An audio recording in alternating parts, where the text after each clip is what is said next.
ओम शांति। आज की मुरली का चिंतन तारीख 2 मई 2024। तो आज मीठे प्यारे बाप दादा के जो मुख्य महावाक्य थे वो बाबा ने हमें प्रॉमिस किया है कि वो हमें घर ले जाएंगे। ये बाबा का प्रॉमिस है। और इनफैक्ट बाबा ने यही सभी आत्माओं के लिए ये कमिटमेंट है बाबा की कि वो वापस उन सबको घर ले जाने आए हैं, क्योंकि सबकी वानप्रस्थ अवस्था है अभी। लेकिन स्पेशली हम बच्चों के लिए बाबा का जो मुरली में मैसेज था वो ये था कि हमें अब सतो प्रधान बनना है, सतो प्रधान बनकर ही घर जाना है। और बाबा ने हमें अपना रुद्र रूप भी आज दिखाया मुरली में, जिसमें बाबा ने बताया कि अगर आप नहीं चलोगे तो फिर मार पीट कर मार खा कर हिसाब चुट्टू करा कर लेके जाऊंगा, जाना तो पड़ेगा। तो हम बच्चों को तो ये पता है कि यहाँ जो कुछ भी होना है, विनाश की तैयारी जो हो रही है वो सब कुछ होना है और हमारे सामने होना है। और अगर अभी भी हम दे के संबंधों से या दे की दुनिया के साथ अभी भी लगाव में हैं तो हमें बहुत परेशानी होगी, याद की यात्रा में नहीं टिक पाएंगे। तो ये बाबा ने आज हमें 3 मुख्य चीज़ों पे बोला है कि वापस तो मैं सबको ले जाऊंगा, लेकिन तुम बच्चों को सुख धाम मीन जीवन मुक्ति में आना है। वो बाबा हर बार बोलते हैं नंबर वार ही आएंगे, परंतु बाबा कह रहे हैं इसके लिए पुरुषार्थ जरूर करना है, क्योंकि हमारा पुरुषार्थ ही है सुख धाम में आने के लिए। हमारा पुरुषार्थ मुक्ति धाम में आने के लिए नहीं है। मुक्ति धाम में तो सभी ने आना ही है बाय डिफ़ॉल्ट।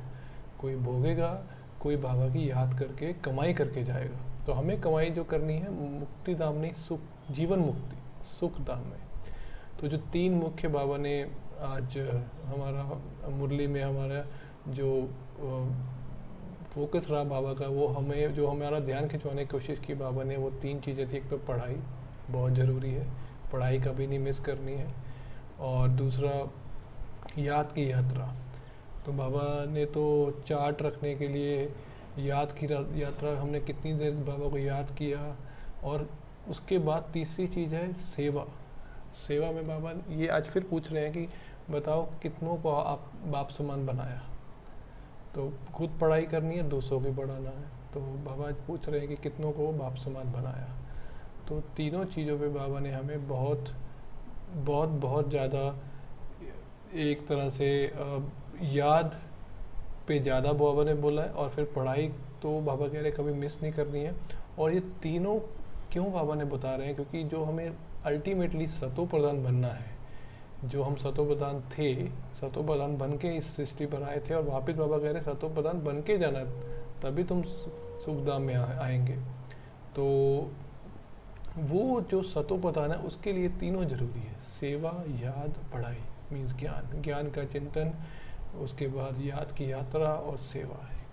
तो ये सब बाबा इसलिए हमें समझा रहे हैं। और बाकी बाबा ने मुरली में क्लैरिटी, किसी को अगर ये टॉपिक अच्छे से नहीं पता हो कि निर्वाण धाम, शांति धाम, सुख धाम में आने का क्या क्या क्राइटेरिया है, तो वो बाबा ने अच्छे से आज क्लियर किया है मुरली में। और फाइनली बाबा ने जो याद, एक हमारी स्मृतियाँ जगाने के लिए दिलवाड़ा टेम्पल, जो दिलवाड़ा मंदिर है, उसकी एग्जाम्पल ली कि ये हमारा याद कर रहा है। तो बाबा ने बोला देखो यहाँ पर आदि देव बैठे हैं, बाप दादा भी हैं, शिव बाबा के साथ ब्रह्म बाबा भी हैं। तो ये सब हमारी याद कर रहा है। तो बाबा कह रहे कि जब तुम इस स्मृति तुम्हें जब जाग जाएगी कि हाँ बाबा आप कल पहले भी आए थे, हमें ऐसे पढ़ाया था, और ये जो मंदिर है, अगर हम मंदिर देखते हैं और हमें याद आता है कि हाँ ये हमारी यादगार है, हम ऐसे थे, तो बाबा कह रहे हैं फिर सतयुग आ जाएगा। तो इसका मतलब ये है, इसमें जो राज बाबा ने ये बताया कि अभी तक हमारी स्मृतियाँ नहीं जागी हैं, हमारी बुद्धि में, बाबा बार बार बोलते हैं तुम्हारी बुद्धि में सब ज्ञान है। अब बुद्धि में ज्ञान है क्योंकि अगर मैंने ज्ञान पहली बार सुना तो फिर मैं ज्ञान समझ रहा हूँ, लेकिन बाबा कहते हैं बुद्धि में, तुम्हारी बुद्धि में सारा ज्ञान है। तो इसका मतलब ये हुआ कि ये मैंने कल्प कल्प समझा हुआ है, तुम्हारी बुद्धि में है। बुद्धि मतलब बाबा आत्मा की बात कर रहे हैं। तो हमारी आत्मा में जो मतलब आत्मा के ये संस्कार, मन और बुद्धि जो उसकी सूक्ष्म शक्ति हैं, उनमें उनको सब पता है कि ये हमने ज्ञान लिया हुआ है, लेकिन हमारी स्मृतियाँ नहीं जाग रही। हम देह भान में, देह अभिमान में हैं कितने जन्मों से।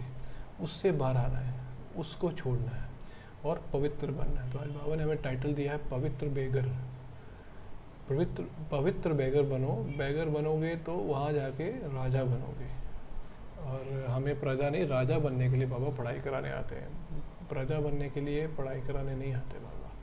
तो बाबा कह रहे हैं पुरुषार्थ करना ही है, और सहज है, याद की यात्रा है जो मैंने बताई है। इसमें कुछ बोलना नहीं है, कुछ मुख नहीं चलाना, सिर्फ अंतर्मुखी बनकर बाबा को याद करना है। तो पूरा जो मुरली था आज बहुत डीप था। हमारा जो लक्ष्य है वो बाबा ने फिर से रिफाइन करके बताया है कि तुम्हारा लक्ष्य सुख धाम। तुम सिर्फ पढ़ाई कर रहे हो मेरे से। मैं एक ही बार इस कल्प में आता हूँ, कल्प के अंत में आता हूँ, एक बार आता हूँ और सबको वापस ले जाऊँगा। पर तुम मेरे साथ चलोगे, तुम्हें मेरे साथ जाना है, तुम मेरे बच्चे हो, तुम्हें मेरे साथ जाना है, फिर सुखधाम में आना है, फिर अपना पाठ पे जाना है। तो हमें बाबा क्लियरली बता रहे हैं कि तुम्हें सब कुछ, तुमने ये सब कुछ किया है। तुम ही पावन थे, तुम ही सुंदर थे, फिर श्याम बने या फिर सुंदर बन रहे हो। तो हम थे, हमें बनना ही है। तो मतलब बाबा बार बार डिफरेंट बातें इसीलिए बता रहे हैं कि हमारी स्मृतियाँ जागें। हम कौन थे, अगर हमें ये स्मृतियाँ जाग गई तो फिर हमें यहाँ से कोई भी इस देह और देह की दुनिया से लगाव नहीं रहेगा। तो इस चीज़ को हमें अच्छे से अपने अंदर समा लेनी है कि जो बाबा हमें, बाबा सत्य है। बाबा अगर कोई स्मृतियाँ जगा रहे हैं हमारे अंदर, तो इसका मतलब उनको पता है कि हम ये थे। अब आत्मा अविनाशी है। बाबा को तो, बाबा मनुष्य सृष्टि का बीज है, और बाबा को तो सब मनुष्यों की पूरी जो कि सृष्टि कैसे बढ़ती है, या पूरा ये कल्प कैसे आगे बढ़ता है, सब बाबा को पता है। एक एक आत्मा का बाबा को पता है कि कौन सी आत्मा किस डिपार्टमेंट की है, जो आप बोलते हैं किस धर्म की है, और वो कब अपना पार्ट कैसे प्ले करती हैं। तो हमने जो पार्ट प्ले किया है सतयुगी पार्ट, जहाँ पर दुख नहीं होता, जहाँ पर राग द्वेष नहीं होता, वो पार्ट बाबा हमें, उसके लिए हमें तैयारी करवा रहे हैं। तो हमारी जो पढ़ाई है उसके लिए अगर ये लक्ष्य हमें क्लियर रहेगा, तो बाबा की जो स्मृतियाँ दिलाने के जो बाबा हमें बताना चाह रहे हैं, हमें समझ अच्छे से आने लगेगा। तो आज दिलवाड़ा टेम्पल का जो बाबा ने एग्ज़ाम्पल दिया वो बहुत ही डिटेल में था। उसमें बाबा ने एग्ज़ाम्पल देखे, तो हमें पहले भी बताया हुआ, बाबा मुरली में बताते हैं दिलवाड़ा टेम्पल की ये तुम्हारा याद कर है, बाकी लोगों को ज्ञान नहीं है, उनको समझ नहीं लगेगा, लेकिन तुम लोगों को ये मालूम पड़ेगा क्योंकि ये तुम्हारी याद कर है। तुमने पहले भी ऐसे तपस्या, ऐसे अपनी स्टेज जो स्थिति है तमो प्रधान से सतो प्रधान बनाई थी, और ये तुम्हारा यादगार है।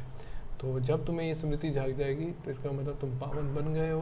पावन बनने से सृष्टि में परिवर्तन शुरू हो जाएगा, और फिर वो सतयुग का जो स्थापना है, सतयुग आना है, सतयुग जो है वो सतयुग की स्थापना जो कि शुरू हो चुकी है, बट सतयुग का जो आगमन है वो होना शुरू हो जाएगा। तो ये हमें फाइनली बाबा हम बच्चों से बहुत ज़्यादा एक्सपेक्टेशन रखते हुए, थोड़ा सा बाबा ने रुद्र रूप भी दिखाया मुरली में, जिसे हम बच्चों को समझना है। बाबा हमें बच्चों को रियलिटी सब बताते हैं कि ऐसा होना है, थोड़ा गुस्से से भी बताते हैं, प्यार से भी बताते हैं, बट बच्चों को वो, उनका इंटेंशन ये नहीं रहता कि कभी किसी बच्चे को गुस्सा करके बताएं। उनकी शिक्षा हमेशा, वो हर चीज़ एक शिक्षा है, चाहे वो किसी भी रूप में बताएं, स्नेह से, प्यार से, या जो आज आज बाबा ने रूप में बताया कि मैं तो जैसे अब मैं सबको मौत देने आया हूँ, तो अगर हम बच्चे नहीं होते, मनुष्य न होते, तो कोई भी सुनेगा कि भगवान ऐसे मतलब भक्तों को कैसे बोल सकता है, उसको बड़ा अजीब लगेगा। लेकिन हमें पता है बाबा जो मौत की बात कर रहे हैं वो हमें इस दुख दाम से मुक्ति दिलाने की बात कर रहे हैं। और अगर हम उस दुख दाम में एंजॉय कर रहे हैं, फंसे हुए हैं अभी भी, तो फिर हमें वो दुख ही मिलेगा जब बाबा का ये जो भी कार्य है जब ख़त्म होने के कगार पे होगा। लेकिन अगर हम उसको समझ जाएंगे, समझ के समा लेंगे अंदर कि हाँ मैं ये था और ये बन रहा हूँ, बाबा अपना कार्य कर रहे हैं और मैं निमित्त हूँ, मुझे बाबा ने जो बोला है सेवा का, पढ़ाई का, याद का, मुझे उस पर ही फोकस करना है और कुछ नहीं देखना है। किसी के साथ कुछ भी हो रहा है मुझे कुछ नहीं देखना है, मुझे सिर्फ इन चीज़ों पे ध्यान देना है जो बाबा ने मुझे बताई है, मुरली में मुझे बताई है। तो इस चीज़ को मैं समझता हूँ कि बहुत ही डीप और जो दिल को छूने वाली मुरली, दिल के बाबा का जो मैसेज स्ट्रांगली अंदर समाने वाली, जिससे हमारा पुरुषार्थ और भी तेज हो, ये सारा इसमें इस मुरली में, आज की मुरली में था। तो मैं आपको कुछ भी अगर पॉइंट ऐड करना हो तो प्लीज़ ज़रूर करिए, और मैं फिर से अपना चिंतन लेके कल फिर वापस आपके साथ वीडियो शेयर करूँगा। ओम शांति।